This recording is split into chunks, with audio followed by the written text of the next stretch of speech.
morning, everyone. How it's going? I'm Beatrix, your host for today's discussion, but I won't be doing this alone. Today I'm here with some awesome psychology student. People say they can read mind. I think you're too much. I think that's so lot. I mean so many opinion that psychology student can write other people's minds. That's totally wrong. It's a myth. Yeah. So guys, can you introduce yourself before we start this discussion? Nela first. Okay. Okay, hello, my name is Nana. I'm a psychology student at Sanata Dharma University. Okay, hi. My name is Fanny and I'm also a psychology student at Sanata Dharma University. Oh well, hello. I'm Intan, a psychology student at Sanata Dharma. Okay, today we're going to talk about a super important topic that's often debated. Ethical dilemma in psychology research. Where do we draw the line? We all know that psychology research deals directly with people, so ethics really matter. But what exactly does ethics in psychology research mean? Wow, this is a great question, Beth. Okay, ethics in psychology research are the guidelines that make sure researchers are responsible for their participants. They have to ensure both physical and emotional safety, and everything must be done with the participant clear consent. But here things, sometimes ethics can be a bit blurry, especially when the research could help a lot of people but may put the participant at risk. I totally agree with Nana. Researchers often have to decide whether to take small risks with participants in order to gather data that could benefit many people. That's where the ethical dilemma lies. So, as a psychology student, have you ever come across any controversial study? Oh, of course. One well-known example is the Stanford Prison Experiment from 1971. It was done by Philip Zimbardo. He learned to how people change when they given power. Participants were split into two groups: guards and prisoners. Oh yeah, I've heard about that one. That is super controversial. Sorry, I'm going. Yeah. Right? Yeah. So what happened during the experiment? Exactly. I got off control pretty fast. The guards become really aggressive, and the prisoners got super stressed, depressed, and even traumatized. I think because it became really aggressive. Sorry. I mean because it's so harmful, and they had to stop it after just 6 days. Even though it was supposed to do last week. Sorry, I get so nervous. Okay, that's a classic example of an ethical study, even though the intention was to explore human behavior. In it, hurting the participant and damaging public trust in psychology. Okay, so do you think experiment like that could still happen today? Not likely. These days, rules are much stricter, and thanks to advancement, things have changed a lot. For instance, the American Psychological Association now requires that researchers get participant consent before starting any study. So what do researchers need to do to make participants feel safe? They have to clearly explain what's going to happen in the study.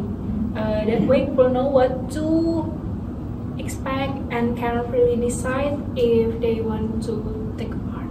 But sometimes researchers have to use a little deception to avoid bias, right? Like they don't reveal the true purpose, so the results are more natural. Okay, that's true. But in the those case, we need to be really careful because if the deception harm the participant, it becomes an ethical violation. So we face a third choice. Should we sacrifice a bit of honesty for better result? Totally, I'm agree with Nena. Back to psychology research, I still wonder that, but how can we make sure our studies are ethical without compromising data quality? Well, I think most important thing is to always prioritize participant safety and well-being.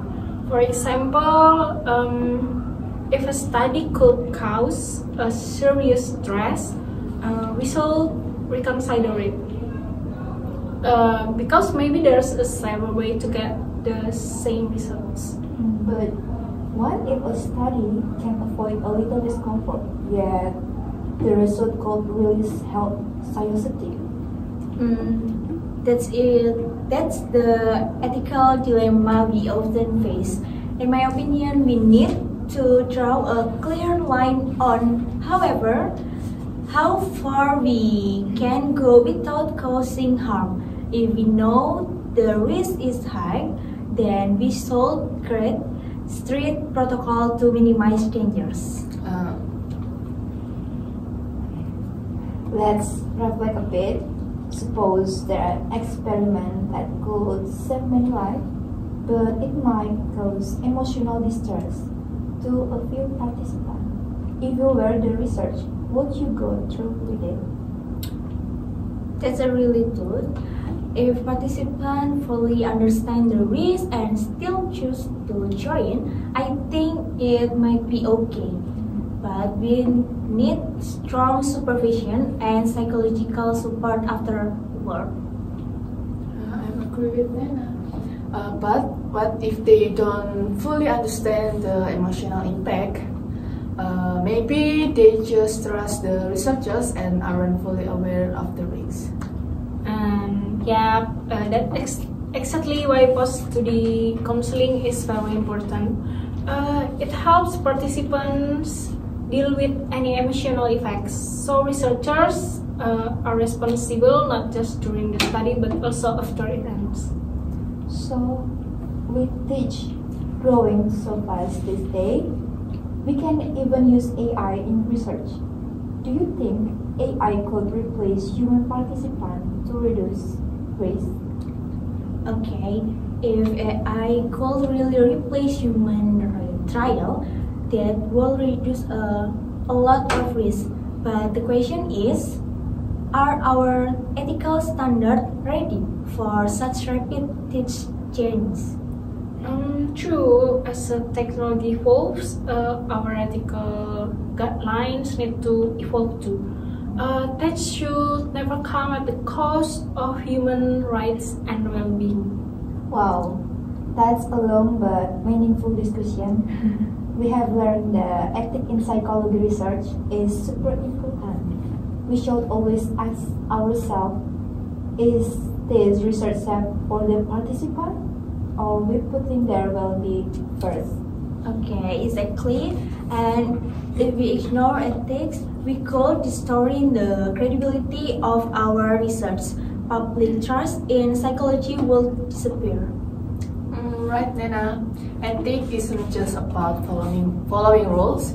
It's about treating people with respect and protecting them from harm. So let's always remember, research isn't just about getting data. It's about treating humans with dignity. If we uphold ethics, the result will benefit everyone. Okay guys, thank you so much for joining the discussion. We hope you have a better understanding of the importance of ethics in psychology research.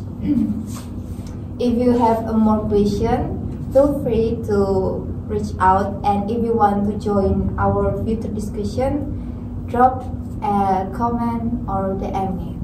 Okay, see you. Okay, thank you, guys. Patrick. See you. Yeah.